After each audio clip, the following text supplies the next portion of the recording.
I'm Adrian Seet and you are watching Nightline, the top stories. Special task force to look into reform of preschool.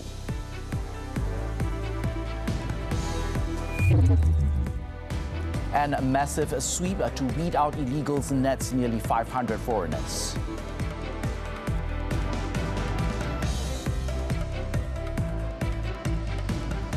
Thanks for joining us. The Education Ministry MOE has created a special task force to coordinate the streamlining of the preschool education system to expedite education reforms. Education Minister Fadlina Siddiq said her ministry's agenda was to ensure that the curriculum and other issues related to preschool, such as learning methods and syllabus, could be streamlined under the ministry. Kita akan maklumkan dari semasa ke semasa perkembangan apa yang telah pun kita jayakan dari dalam konteks untuk prasekolah ini.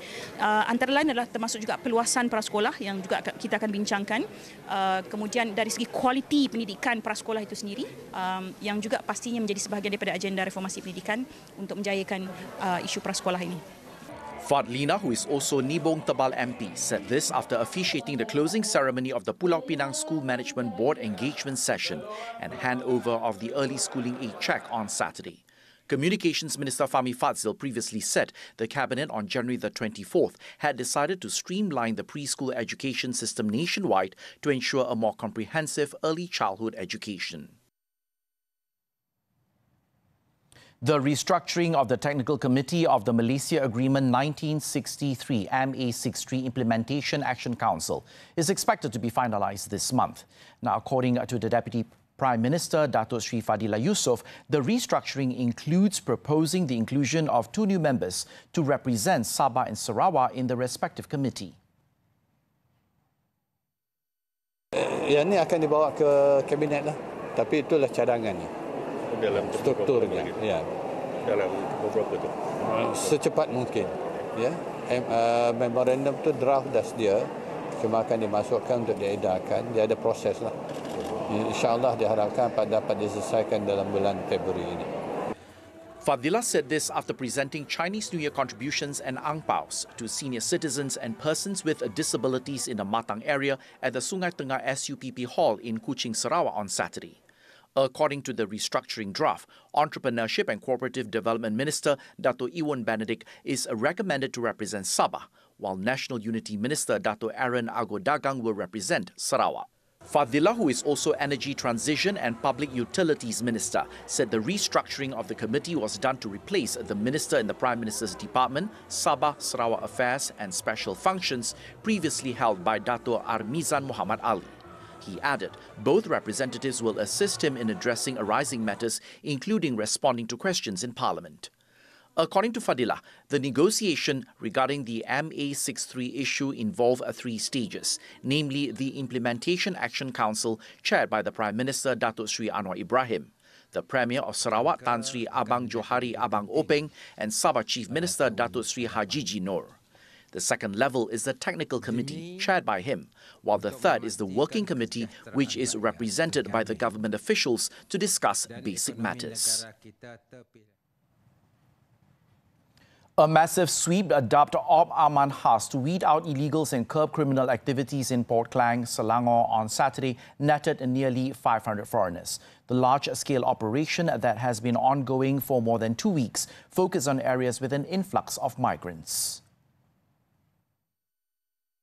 At the 1:30 crackdown, over 300 enforcement personnel and officers from the Bukit Aman Criminal Investigation Department, General Operations Force and Immigration Department descended on Persiaran Raja Muda Musa.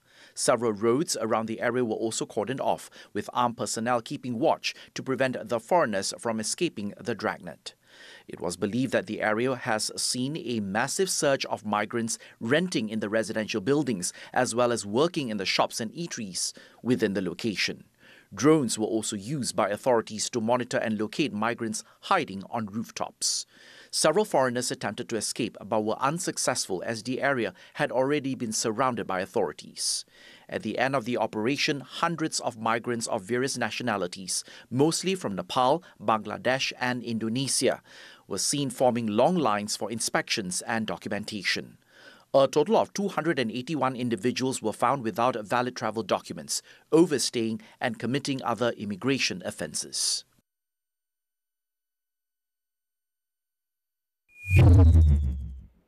Meanwhile, early on Saturday morning, the Immigration Department raided the Selangor wholesale market in Sri Kembangan, Serdang, which is known to be a focal point for foreign workers, especially those from Myanmar and Bangladesh. The situation at the market became chaotic when the foreigners learnt about the raid, with some even running to the middle of the main road to escape authorities. 2 Bangladeshi men were also found hiding in a monsoon drain for 2 hours before they were detected by enforcement personnel when they were combing the area for escapees. A total of 530 foreigners, including 11 women, were rounded up and inspected. State Immigration Department Director Khairul Aminus Kamarudin said the joint operation was carried out at around 3 a.m. in collaboration with the Subang Jaya City Council, Serdang Police Headquarters, Selangor National Registration Department and the Malaysian Civil Defence Force. It was revealed that most of them had committed offences related to not having valid travel documents, the misuse of social visit passes and overstaying. Subang Jaya Mayor Datuk Muhammad Fauzi Muhammad Yatim said that the City Council had also detected 10 business licenses originally issued to locals that had been sold to foreigners. All of the detainees will be investigated under the Immigration Act and immigration regulations. They were later taken to the Selangor Immigration Department office for further action. A total of 39 detainees who escaped from the Bido Immigration Temporary Detention Centre on Thursday night have been re-arrested so far. Perak Police Chief Datuk Sri Muhammad Yusri Hassan Basri in a statement said they include 32 escapees comprising 30 Rohingya and 2 Bangladeshis who were nabbed in Tapa and Bidor between 6 a.m. and 7:30 p.m. on Saturday. 2 were detained at 6 a.m. by the congregation of Masjid Jami' Ar-Rahmaniyah Kampung Batu Melintang in Tapa after they emerged from hiding in search of food and water. Another was nabbed at 9:20 a.m. at an oil palm estate in Kampung Center, and 4 more were detained in a forest area in Bidor at 12:30 p.m. Between 2 p.m. and 3 p.m., 10 escapees were caught in Bukit Tapah near Kampung Sungai Kenoh. 13 more were rounded up in Kampung Center at 6 p.m. Another was nabbed 35 minutes later in Kampung Pos Gedong Bidor, while 1 escapee was detained in Kampung Bermintapa at 7:25 p.m. Police believe many of the escapees are still hiding in villages in Tapah and Bidor. On Friday, 7 detainees were captured following a riot incident that led to 131 illegal immigrants escaping from the detention depot.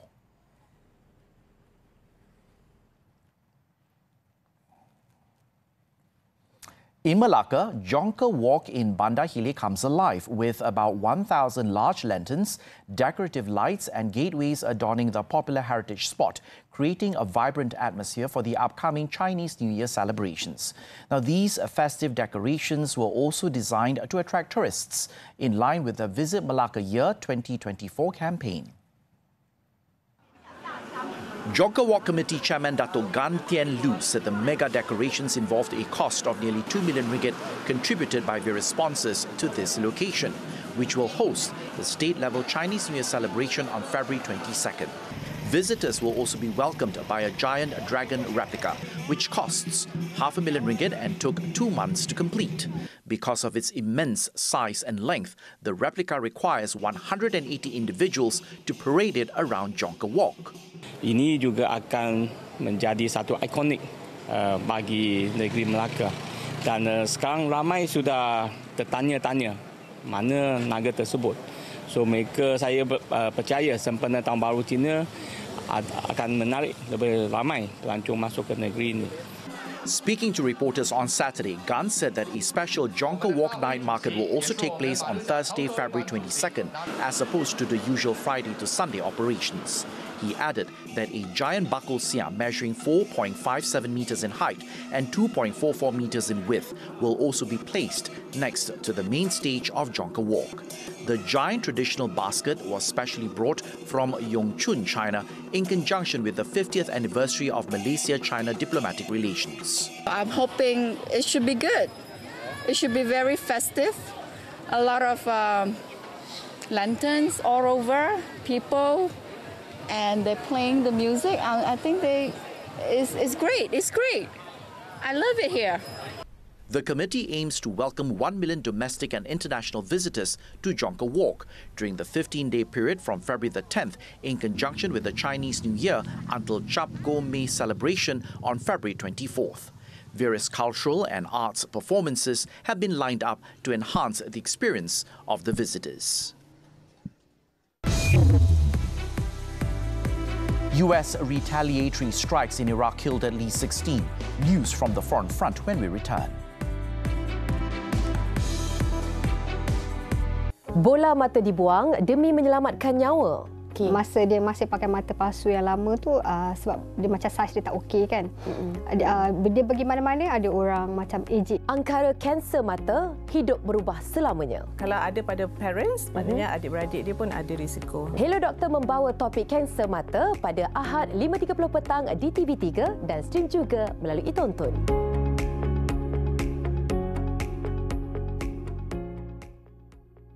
Zaman moden ni, banyakkan orang muda dia dah segan dah nak pakai pakaian klasik. Kita sebagai orang Melayu ni sepatutnya banggalah dengan pakaian tradisi kita. Kita telah mendapat pengiktirafan The Malaysia Book of Record pasar pagi yang terpanjang di negara ini. Orang suka barang yang kadang dia orang buat kenangan dia orang masih remaja, masa kecil. Kadang dia orang bukan nak pakai pun. Dia orang nak buat simpan kat rumah, buat koleksi. Stream sekarang melalui Tonton. Bila dia dah sebut, macam orang nak hilang nyawa, tahu tak? Macam tak macam nak nyawa nak habis. Macam tu lah. Nak pergi hospital tu kita main mikirlah nak tinggal rumah lagi. Dia lagi kan. Urut lah. Urut sampai dia okey. Macam tu lah.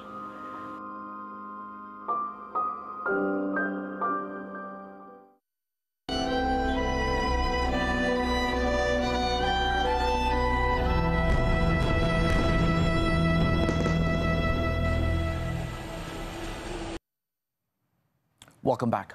The Zionist regime pressed its blistering assault in the Gaza Strip on Saturday as fears grew of a push into Rafah, a southern city teeming with civilians uprooted by the nearly 4-month war.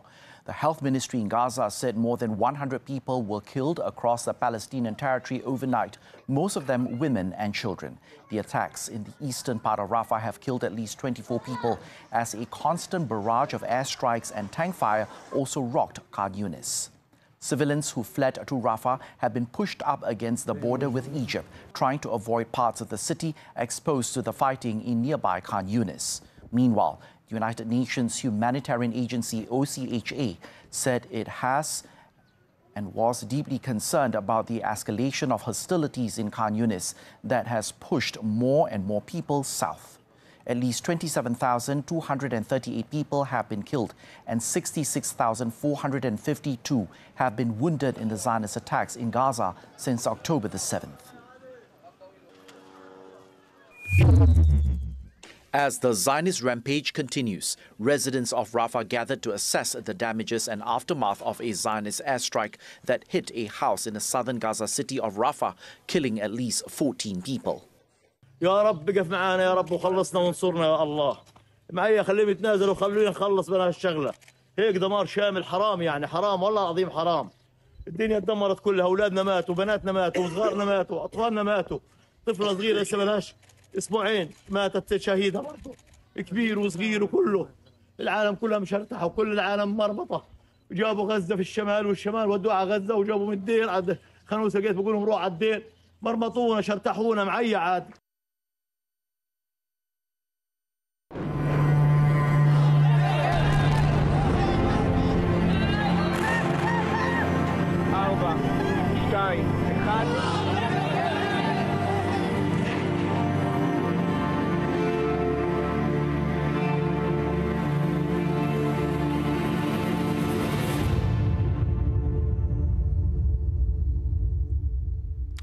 In Iraq, at least 16 people have been killed in U.S. strikes, with Baghdad condemning the new aggression against its sovereignty and warned of dire consequences in the region.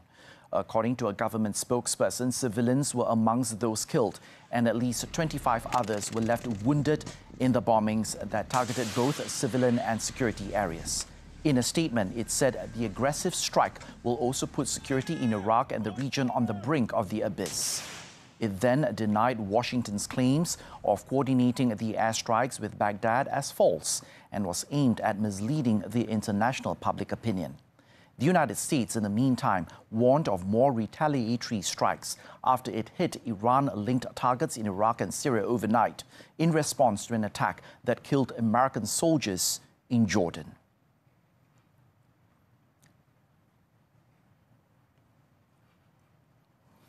Pakistan's former Prime Minister Imran Khan and his wife Bushra Bibi on Saturday have been sentenced to 7 years imprisonment each by a Rawalpindi court that ruled that their 2018 marriage had violated the law.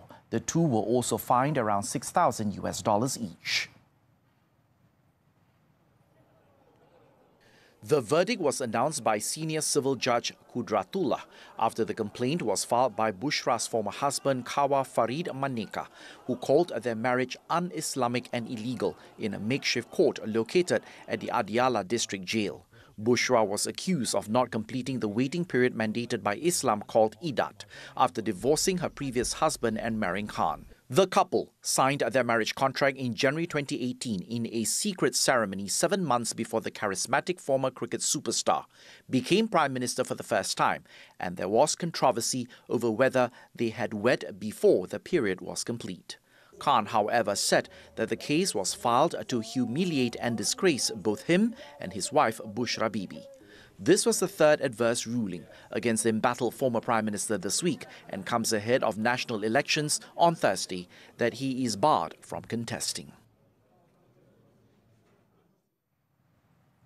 A man has gone on a stabbing spree at a major railway station in France on Saturday, injuring at least 3 people before being arrested by police.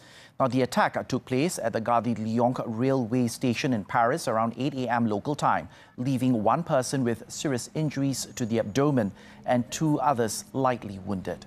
Officials said the suspect, a Malian national, was overpowered by passers-by before railway police arrived on the scene. Authorities, however, did not offer any immediate information on the possible motive of the attack. Gare de Lyon is France's biggest mainline hub, with more than 100 million passengers going through it annually.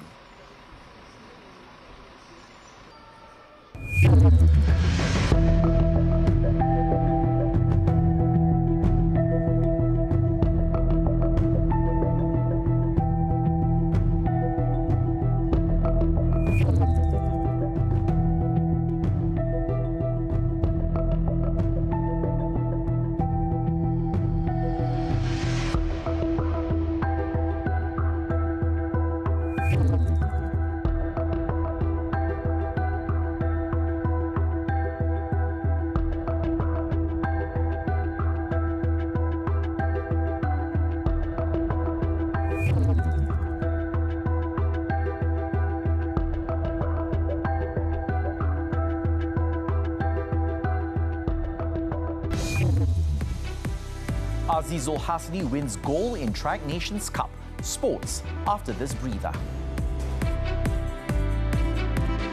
Hujung minggu rasa sunyi je kalau tak tengok cerita Ahad TV3. Kalau aku kaya 4 Februari. Kebaya Mek Hua 11 Februari. Jodoh tak salah alamat 18 Februari. Katin Glam 25 Februari. Dalam duri hipokrit kau. Barulah ngam dapat tengok cerita Ahad di TV3 dan stream sekarang melalui Tonton. Pembunuhan yang paling kejam yang pernah berlaku di negara ini lah. Dia diseksa. Itu yang saya tak boleh nak lupa. Keadaan masa tu nampak kelang kabut sikit. Memang sedih. Kes itu menggemparkan negara. Ada sesuatu yang sedang berlaku di sana lah. Kita nak cari kebenaran. Menyoroti kes-kes yang pernah menggemparkan dunia dan Malaysia, segalanya akan dirungkai dalam Fail Mahkamah setiap Rabu 9 malam. Terbaharu di TV3 dan stream sekarang ditonton. Demi cinta, dia memilih jalan yang salah. Cakap, kau memang saja nak malukan aku kan? Mana dia nak dapat ni?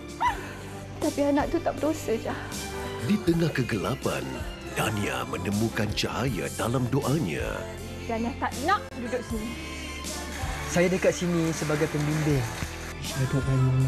Cinta bersemi di Wadi Safia.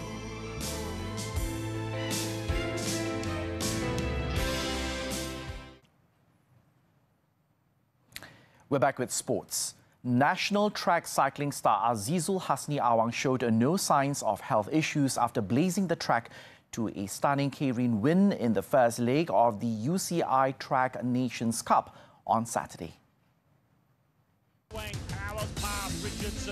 The 36-year-old, who is still on medication while recovering from pericarditis, crossed the finish line with 9.910 seconds to beat Japan's Shinji Nakono and Otakaya for the gold medal. Azizul raised hopes of going all the way after clocking 9.784 seconds to win the first round heat, thus earning an automatic spot in the second round.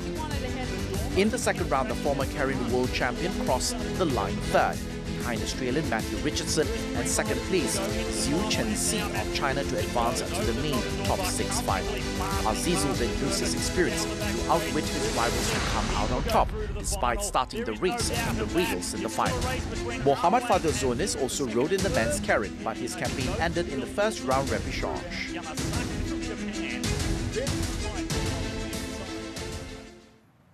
On to football, the AFC Asian Cup. Iran knocked out four-time champions Japan with a 2-1 victory in their quarter-final clash after skipper Alireza Jahan Bakash converted a penalty in stoppage time on Saturday.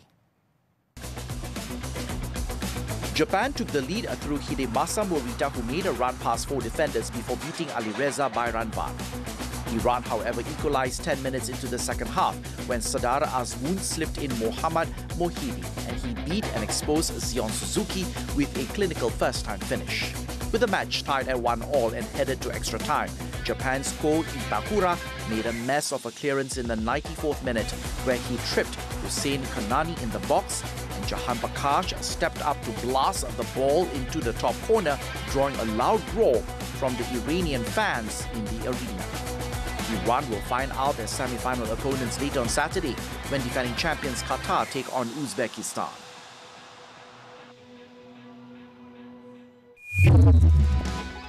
In another match, Son Heung-min dragged South Korea into the semi-finals, winning an injury time penalty and scoring a stunning extra-time free kick to earn his nation a 2-1 come-from-behind victory over Australia at the Al Janoub Stadium. Australia took the lead when Craig Goodwin scored in the 42nd minute with a close-range volley. South Korea, however, had dominated possession, and with a time running out, Tottenham Hotspur forward Son won a penalty in stoppage time, which was put away into the top corner by Hwang Hee-chan in the 96th minute to send the game into extra time. Skipper Son then sealed the win with a sublime free kick in the 104th minute to send South Korea into a semi-final against Jordan.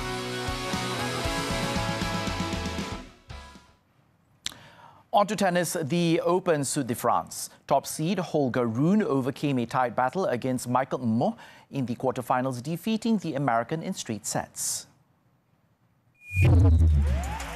Rune, aiming for his fifth title and first in 2024, won 7-6, 6-4 against Mmo after 2 hours and 2 minutes on court.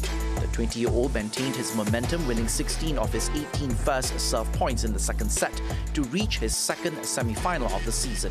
He will next face fourth seed Borna Koric in the last four. Earlier, Croatian Borna Koric defeated Italian Flavio Cobolli in straight sets to advance to the semi-finals. Koric needed 1 hour and 36 minutes to defeat the Italian 6-3, 6-4.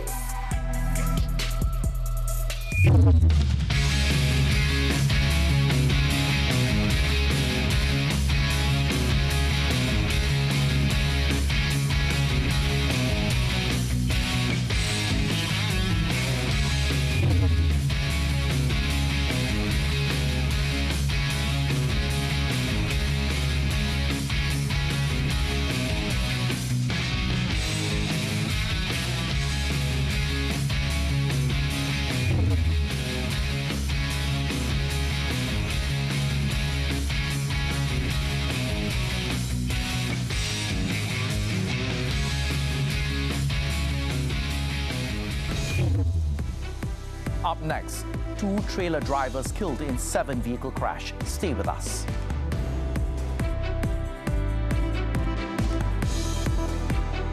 Berjaya kuasai sektor dominasi lelaki, ketangkasan wanita terus menjadi inspirasi. Ada je orang cakap dekat saya, kau perempuan nak jadi bodyguard, apa yang kau tahu? Sekarang ni semua perempuan boleh buat kerja lelaki. Bekerjasama dengan pengiran Anisha, beliau memberi kebebasan saya untuk berkarya. So basically semua kita akan discuss together sebelum menyiapkan baju tersebut. Kalau anda semua nak tahu tentang Amira Osman, jangan lupa untuk saksikan Nona hanya di TV3. Dapatkan tiket ke Musical Verse Anugerah Juara Lagu 38 serendah RM68 je di www.tonton.com.my. Lagi best kalau jadi tonton subscribers. Boleh beli tiket seminggu advance tau. Alami AJL paling ikonik Anugerah Juara Lagu 38 secara langsung dari Axiata Arena, eksklusif di TV3 dan stream juga melalui Tonton. Psst, sekarang dah boleh tonton favourite anda di Smart TV tau. Sejak saya berkenalan dengan awak, saya bersyukur sangat. Takdir mempertemukan Sarah dan Syukri untuk saling jatuh cinta. Sudi tak kalau awak jadi imam saya? Malangnya, kebahagiaan itu direnggut satu persatu darinya. Lelaki pilihan Sarah tu tak sama level dengan kita. Kau putuskan hubungan kau dengan anak aku dan jangan muncul lagi depan dia. Menanti Senja, Isnin hingga Khamis 10 malam di Samarinda TV3 dan stream sekarang melalui Tonton. Welcome back. 2 trailer drivers were killed in a road crash involving 7 vehicles on the North-South Expressway near Gopeng, Perak on Saturday. Now, State Fire and Rescue Department Assistant Director of Operations, Sabarudzi Nur Ahmad, said the 2 lorry drivers were pinned to their seats and died at the scene. The accident resulted in traffic jams spanning several kilometers in both directions on the highway, with sugar spillage from one of the trailers involved in the crash. Highway users were also redirected while the cleaning work was in progress. Meanwhile, Ipoh Police Chief Assistant Commissioner Yahya Hassan said initial investigations found that the crash occurred when the trailer laden with sugar lost control, skidded onto the opposite lane and collided with a trailer carrying metal coils. He added that the accident also involved another trailer, 2 MPVs and 2 cars. Authorities also said that aside from the 2 deceased, 11 other victims aged between 7 and 65 were involved in the pileup. A victim from one of the vehicles also suffered a broken arm and was taken to a hospital for treatment. The cause of the crash is being investigated under the Road Transport Act. In Terengganu, a Myanmar national was arrested by the Terengganu Immigration Department for possessing a fake United Nations High Commissioner for Refugees (UNHCR) card during Op Kutip dan Op Belanja in Jerteh on Friday. Now, the man in his 20s was amongst the 154 foreign nationals detained during the operation held for 12 hours that began at 7 a.m. State Immigration Department Director Asha Abdul Hamid confirmed that the Myanmar national's UNHCR card was fake and the real owner of the card was a woman. After conducting inspections, a total of 24 foreign nationals, including Myanmar citizens, will face action under the Immigration Act and were sent to the Ajil Immigration Depot. Out of the 154 foreign nationals, including 4 detained children, a total of 25 individuals were detained under the Immigration Act for not having identification documents, overstaying and violating passport conditions.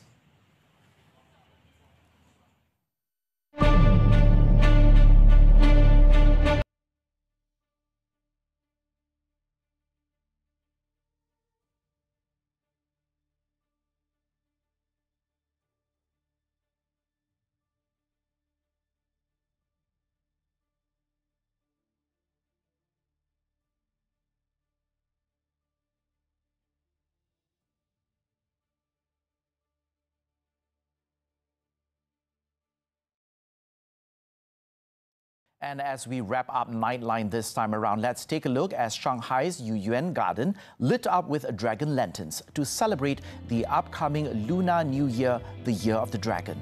I'm Adrian Seet. Thank you for tuning in and have a great weekend.